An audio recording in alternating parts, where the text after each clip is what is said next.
దావీదుకి శ్రమలు వచ్చాయా? డైరెక్ట్గా రాజు అయిపోయాడా? శ్రమలు వచ్చాయి. తను పొందిన మహిమ ఏంటంటే ఇజ్రాయెల్ దేశానికి రాజు అయ్యే ముందు చాలా శ్రమలు వచ్చాయి. అభిషేకించబడ్డా? ఎస్. సమూయేలు అనే ప్రవక్త అతని మీద తల మీద చేతులుంచి అభిషేకించాడు, నువ్వు రాజు కాబోతున్నావయ్యా అని.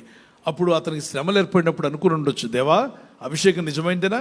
అసలు నా మీద అభిషేకం ఉందా? కొండల్లో అడవుల్లో తిరుగుతున్నాను, తరమబడుతున్నాను. ఆ రాజు ఎవరైతే ప్రస్తుతం ప్రజెంట్ కింగ్ అయి ఉన్నాడో సౌలు, చంపండి రవీణ్ అని చెప్పి అంటపడ్డాడు. నేను మిన్నల్లినయ్యా, చిన్న నల్లి లాంటి వాడిని, నా ఎంట ఎందుకు పడతావు?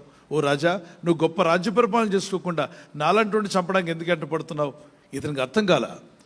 కొండల్లో లోయల్లో పరిగెత్తాల్సి వచ్చింది. సైన్యం ఇతన్ని వెతుకుతుంది, ఇతను చంపేయాలండి. రాజు ఆజ్ఞ తీవ్రంగా ఉంది, వీడిని చంపేయండి అని చెప్పంటే పరుగులు తీస్తున్నాడు రాజు. ఎవరు? యవనస్తులైనటువంటి ఈ దావీదు. ఎక్కడెక్కడికి వెళ్ళాడు తెలుసా? గుహల్లో దాక్కున్నాడు. కొండల్లో గుహల్లో దాక్కోవాల్సి వచ్చింది. వాననకి ఎండనకి శ్రమ పడాల్సి వచ్చింది. కానీ దేవుడు చెప్పిన మాట నెరవేరిందా? త్వరగా చెప్పాలి. ఆలస్యమైన నెరవేరింది అనండి. ఆలస్యమైన నెరవేరింది. ఆలస్యమైన అద్భుతాలు చేస్తాడు నా దేవుడు. ఆలస్యమైన అద్భుతాలు గట్టిగా చెప్పగలరా?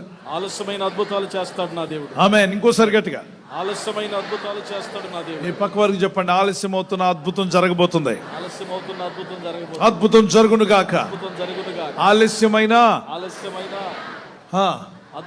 అద్భుతాలు జరుగుతాయి.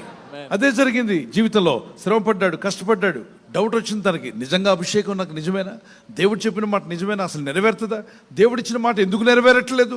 దేవుడు మాట ఇచ్చాడు కదా, ఎందుకు నెరవేరట్లేదు? ప్రతిరోజు ఒక ప్రశ్న, క్వశ్చన్ మార్క్ తన ముందు ఉంది. అయితే దావీదు ఏమని అంటే, దేవుడిచ్చిన మాట ఆయన అనుకున్న టైంలో నెరవేరుస్తాడు.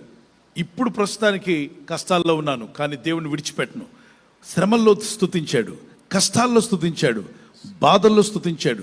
శత్రువులు తరుముతుండగా స్తుతించడం మనలా, ప్రార్థన మనలా, ప్రయత్నం మనలా. ఒకరోజు రానే వచ్చింది, అతని శత్రువులను దేవుడు దూరపరిచి తాను అనుకున్న దేవుడిచ్చిన మాట నెరవేరి రాజుగా మార్చబడ్డాడు. అంటే ఇప్పుడు దావీదు రాజు అయిన తర్వాత ఏమనుకున్నాడు? అరే, నేను పడిన శ్రమలు, పొందిన మహిమ ముందు ఎనదగినవి కావు. చేయి దీపండి, ఎనదగినవి కావు.